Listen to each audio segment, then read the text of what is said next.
কেউ অধ্যাপক ইউনূসকে জোর করে ৫ বছর ক্ষমতায় রাখতে চান, বললেন মাহমুদুর রহমান মান্না। এদিকে ফিলিস্তিন রক্ষায় বিশ্বের মুসলমানদের এক হওয়ার আহ্বান শামসুজ্জামান দুদুর। ৮ দফা দাবি আদায় শিক্ষার্থীদের অবস্থান কর্মসূচি। অবৈধ সম্পদ অর্জন, স্ত্রীসহ সাবেক শিল্পমন্ত্রী নুরুলের নামে মামলা। সর্বশেষ জানাবো, ব্যবসা টেকাতে অংশীদার খুঁজছেন পলাতক আওয়ামী লীগ নেতারা। শুনছিলেন সংবাদ শিরোনাম।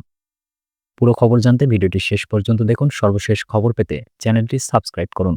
এবারে বিস্তারিত। কেউ অধ্যাপক ইউনূসকে জোর করে ৫ বছর ক্ষমতায় রাখতে চান, বললেন মাহমুদুর রহমান মান্না। অন্তর্বর্তী সরকারের প্রধান উপদেষ্টা অধ্যাপক মোহাম্মদ ইউনূস একের পর এক ম্যাজিক দেখাচ্ছেন বলে মন্তব্য করেছেন নাগরিক ঐক্যের সভাপতি মাহমুদুর রহমান মান্না। তিনি বলেছেন, খুবই নির্মোহভাবে কাজ করছেন মোহাম্মদ ইউনূস। তার মধ্যে ক্ষমতার কোনো লোভ নেই, তিনি দেশের জন্য কাজ করতে চান। তবে তাকে দিয়ে অন্তর্বর্তী সরকারের ক্ষমতা দীর্ঘায়িত করতে চাইলে বিতর্ক তৈরি হবে। মান্না বলেছেন, কেউ দেখছি অধ্যাপক ইউনূসকে জোর করে ৫ বছর ক্ষমতায় রাখতে চান, কিন্তু কেন?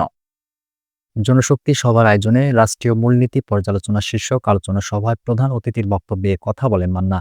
মঙ্গলবার জাতীয় প্রেস ক্লাবের তোফাজ্জল হোসেন মানিক মিয়া হলে এ সভা হয়। মাহমুদুর রহমান বলেন, ডক্টর ইউনূস তার সব কাজে ম্যাজিক দেখাচ্ছেন। তা না হলে রোজার মধ্যে দ্রব্যমূল্য বাড়ার পরিবর্তে কিভাবে কমে? ঈদযাত্রা এত সুন্দর হয় কি করে? রোজার মধ্যেও বিদ্যুতে এত সুন্দর ব্যবস্থাপনা হয় কিভাবে? এজন্য বলি, ডক্টর ইউনূসকে আমাদের সবার সহযোগিতা করা দরকার। মাহমুদুর রহমান বলেন, মানুষ এরই মধ্যে বুঝেছে প্রধান উপদেষ্টার মধ্যে ক্ষমতার কোনো লোভ নেই। তিনি দেশের জন্য কাজ করতে চান। আমি যতটুকু বুঝতে পারি, ডক্টর ইউনূস ভোটটা যত তাড়াতাড়ি সম্ভব দিয়ে চলে যেতে চান। কিন্তু কেউ দেখছি তাকে জোর করে ৫ বছর ক্ষমতায় রাখতে চান। কিন্তু কেন? তিনি ভালো কাজ করছেন, তাই যদি মনে করেন তাকে দেশের কল্যাণে রাখতে হবে, তাহলে বিকল্প কিছু চিন্তা করেন। কেন তাকে দিয়ে ক্ষমতা দীর্ঘায়িত করে বিতর্কিত করতে হবে? রাষ্ট্রীয় মূলনীতি প্রসঙ্গে মাহমুদুর রহমান মান্না বলেন, এটা নিয়ে বিতর্ক চলতে থাকুক। আমাদের ভিন্ন মতকে ধারণ করতে হবে, ভিন্ন মতকে কথা বলার সুযোগ দিতে হবে। রাষ্ট্রীয় মূলনীতি নিয়ে সংস্কার কমিশনের প্রস্তাবের সঙ্গে আমি একমত নই। সংস্কার কমিশনের শতাধিক প্রস্তাবের সঙ্গেই নাগরিক ঐক্য একমত নয়। ফিলিস্তিন রক্ষায় বিশ্বের মুসলমানদের এক হওয়ার আহ্বান শামসুজ্জামান দুদুর। ফিলিস্তিন রক্ষায় সারা বিশ্বের মুসলমানদের এক হওয়ার আহ্বান জানিয়েছেন বিএনপির ভাইস চেয়ারম্যান শামসুজ্জামান দুদু। মঙ্গলবার জাতীয় প্রেস ক্লাবের সামনে দেশ বাঁচাও মানুষ বাঁচাও আন্দোলনের উদ্যোগে আয়োজিত ফিলিস্তিনের গাজায় ইসরায়েলের বর্বরোচিত গণহত্যার প্রতিবাদে নাগরিক সমাবেশে তিনি এই আহ্বান জানান। শামসুজ্জামান দুদু বলেন, বাঙালি জাতি, মুসলিম জাতি ফিলিস্তিনের পক্ষে দাঁড়িয়েছে, কিন্তু যাদের রুখে দাঁড়ানোর জন্য আমরা প্রত্যাশা করি তারা কার্যকর ভূমিকা না নিয়ে নীরবতার ভূমিকা পালন করছে। আমার মনে হয় এটা পরিহার করে সারা বিশ্বের সঙ্গে মানবতার সপক্ষে আমাদের দাঁড়াতে হবে।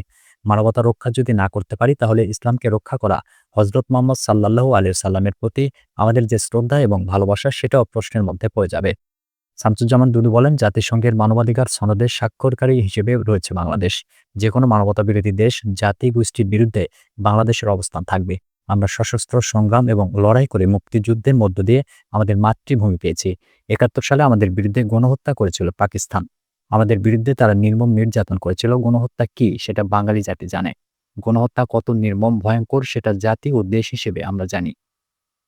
তিনি আরো বলেন, এমনকি ২৪-এর গণঅভ্যুত্থানে আমরা দেখেছি তৎকালীন গায়ের জোরে প্রধানমন্ত্রী দাবিদার শেখ হাসিনা কিভাবে মানবতা বিরোধী ভূমিকা নিয়েছিলেন। একটা পর্যায়ে ছাত্র জনতার রক্ত যখন রাজপথে রঞ্জিত হয়েছে, তখন সে পালাতে বাধ্য হয়েছে। সে কারণে যেকোনো দেশের গণহত্যা বিরোধী ভূমিকায় বাঙালি জাতি, বাংলাদেশিরা তীব্র প্রতিবাদ ও ঘৃণা প্রকাশ করে। ছাত্রদলের সাবেক এই সভাপতি বলেন, দ্বিতীয় বিশ্বযুদ্ধের সময় হিটলার যখন ইহুদিদের নিশ্চিহ্ন করার উদ্যোগ গ্রহণ করেছিল, তখন বিশ্বের মানুষ কিন্তু সেই ইহুদি হত্যাকাণ্ডের বিরোধিতা করেছিল। তখন মানবতার প্রশ্নে বিরোধিতা করা হয়েছে। এমনকি মুসলমানরাও তখন হিটলারের সেই হত্যাকাণ্ডের বিরোধিতা করেছিল। সেই ইহুদিরা অন্য কোনো জাতির বিরুদ্ধে এমন নৃশংস হয়েছে। ইতিহাস সাক্ষ্য দেয়, যে জায়গা এখন ইসরায়েলের রাষ্ট্র হিসেবে পরিচিত, সেটিও ফিলিস্তিনের ভূমি ছিল। বিএনপির এই ভাইস চেয়ারম্যান বলেন, গতকাল সারা বিশ্ব ইসরায়েলের প্রতি ঘৃণা প্রকাশ করেছে। মানবতার বিরুদ্ধে বাংলাদেশেও ঘৃণা প্রকাশ করেছে। আমাদের দেশের বিক্ষোভ ও প্রতিবাদ মিছিলের মধ্যেও কিছু দুষ্কৃতিকারী কিছু ব্যবসা প্রতিষ্ঠানের তথাকথিত অভিযোগের নামে আক্রমণ ও লুটপাট করেছে। এটা ঘৃণ্য ব্যাপার। এটা সমর্থনযোগ্য নয়। যারা এটা করেছে তারা মানবতার কলঙ্ক। জাতিগতভাবে আমাদের যে গৌরব, আমাদের অহংকার করার মতো যে মুক্তিযুদ্ধ, মানবতার সপক্ষে যে প্রতিবাদ, সেটাকে তারা কলঙ্কিত করেছে। ভবিষ্যতে এই লুটপাটকারী দখলদারদের বিরুদ্ধে আমাদের সজাগ ও ঐক্যবদ্ধ থাকতে হবে। 8 দফা দাবি আদায়ে শিক্ষার্থীদের অবস্থান কর্মসূচি। ডিপ্লোমা কৃষিবিদদের পাবলিক কৃষি বিশ্ববিদ্যালয়ে উচ্চশিক্ষা গ্রহণের সুযোগ প্রদান করা সহ 8 দফা দাবিতে শ্রেণী পাঠদান ও পরীক্ষা বর্জন করে অবস্থান কর্মসূচি পালন করছেন রহমতপুর কৃষি প্রশিক্ষণ ইনস্টিটিউটের শিক্ষার্থীরা। মঙ্গলবার নিজেদের প্রতিষ্ঠানে এই অবস্থান কর্মসূচি পালন করেন আন্দোলনরত শিক্ষার্থীরা। এ সময় দাবি আদায় না হওয়া পর্যন্ত ক্লাস পরীক্ষা বর্জন করে এই কর্মসূচি অব্যাহত রাখা হবে বলেও জানান তারা। শিক্ষার্থীদের অন্য দাবিগুলোর মধ্যে রয়েছে কৃষি ডিপ্লোমা শিক্ষাকে ডিএই অধীন থেকে বের করে সম্পূর্ণভাবে কৃষি মন্ত্রণালয়ে আলাদা প্রতিষ্ঠান করা, সব কৃষি গবেষণা প্রতিষ্ঠানে সহকারী বৈজ্ঞানিক কর্মকর্তা পদটি শুধু ডিপ্লোমা কৃষিবিদদের জন্য সংরক্ষিত করা, ডিপ্লোমা কৃষিবিদদের বেসরকারি চাকরির ক্ষেত্রে ন্যূনতম 10ম গ্রেডের পে স্কেলে বেতন নির্ধারণ, উপসহকারী কৃষি কর্মকর্তাদের চাকরিতে প্রবেশের পর 6 মাসের ফাউন্ডেশন ট্রেনিং ব্যবস্থা গ্রহণ করা।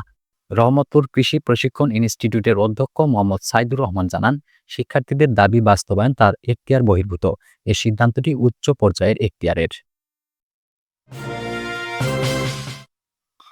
অবৈধ সম্পদ অর্জন, স্ত্রীসহ সাবেক শিল্পমন্ত্রী নুরুলের নামে মামলা। জ্ঞাত আয় বহির্ভূত সম্পদ অর্জনের অভিযোগে সাবেক শিল্পমন্ত্রী ও নরসিংদী 4 আসনের সংসদ সদস্য নুরুল মজিদ মাহমুদ হুমায়ুন ও তার স্ত্রী নাদিরা মাহমুদের নামে পৃথক 2টি মামলা দায়ের করেছে দুর্নীতি দমন কমিশন দুদক। সংস্থাটির মহাপরিচালক মোহাম্মদ আক্তার হোসেন সাংবাদিকদের এ তথ্য জানিয়েছেন। নুরুল মজিদ মাহমুদ হুমায়ুনের মামলার এজাহার থেকে জানা গেছে, সাবেক এই শিল্পমন্ত্রীর বিরুদ্ধে 7,94,64,127 টাকার অবৈধ সম্পদ অর্জন ও 13টি ব্যাংক হিসেবে 102,62,67,950 টাকা অস্বাভাবিক লেনদেনের অভিযোগ আনা হয়েছে। অবৈধ সম্পদ অর্জনের অভিযোগ তার বিরুদ্ধে দুর্নীতি দমন কমিশন আইন 2004-এর 27(1) ধারা, মানি লন্ডারিং প্রতিরোধ আইন 2012-এর 4(2) ও 4(3) ধারা এবং দুর্নীতি প্রতিরোধ আইন 1947-এর 5(2) ধারায় অভিযোগ আনা হয়েছে।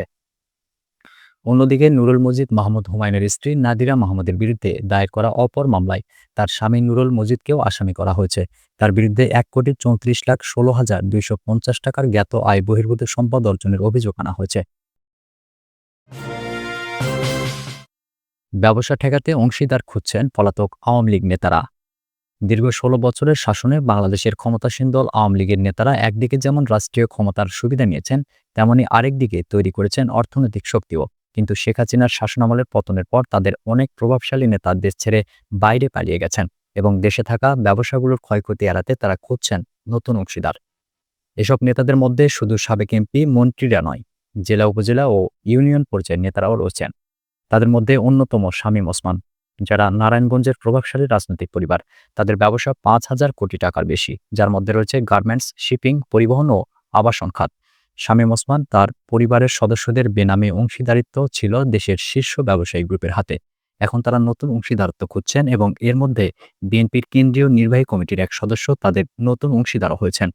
এমনকি শামীম ওসমান পরিবারের মালিকানাধীন সম্পত্তির দেখাশোনা করছেন সেই বিএনপি নেতা। তিনি এর আগে শামীম ওসমানের গুলশানের বাড়িতে ভাড়া থাকতেন। সংবাদ মাধ্যম বিবিসির তথ্য অনুযায়ী সাবেক বেসরকারি শিল্প ও বিনিয়োগ উপদেষ্টা সালমান এফ রহমান শেখ হাসিনার আমলে নিয়েছিলেন বিপুল ঋণ এবং বর্তমানে তার প্রতিষ্ঠান বেক্সিমকো গ্রুপের 1 ডজনের বেশি কোম্পানি বন্ধ হয়ে গেছে। এখন ব্যবসা চালিয়ে যাওয়ার জন্য তিনি খুঁজছেন নতুন অংশীদার।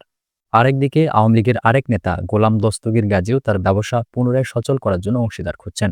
তার গাজী গ্রুপের প্রতিষ্ঠানগুলোর মধ্যে পাট ও বস্ত্র শিল্পের কারখানাগুলোর বেশ কিছু এখনও বন্ধ রয়েছে। এদিকে আওয়ামী লীগের যুগ্ম সাধারণ সম্পাদক হাসান মাহমুদও তার পরিবারের মাধ্যমে ব্যবসা পরিচালনা করছেন। চট্টগ্রাম বন্দরের শিপ হ্যান্ডলিং এবং ফিশিং ট্রলারের মালিকানা রয়েছে তার পরিবারের এবং তারা স্থানীয় বিএনপি নেতাদের সহযোগিতা নিচ্ছেন, এমন অভিযোগের বার্তা দিয়েছে সংবাদ মাধ্যম বিবিসি। সাবেক ভূমিমন্ত্রী সাইফুজ্জামান চৌধুরীও তার পারিবারিক ব্যবসা বাঁচাতে অংশীদার খুঁজছেন। তার মালিকানাধীন বেশ কিছু বিদেশি সম্পত্তির মূল্য প্রায় $295 মিলিয়ন। আওয়ামী লীগের যারা সরকার পতনের পর পালিয়ে গেছেন, তারা তাদের ব্যবসায়িক ক্ষতি কমিয়ে নতুন অংশীদারদের মাধ্যমে এসব প্রতিষ্ঠান টিকিয়ে রাখতে চান।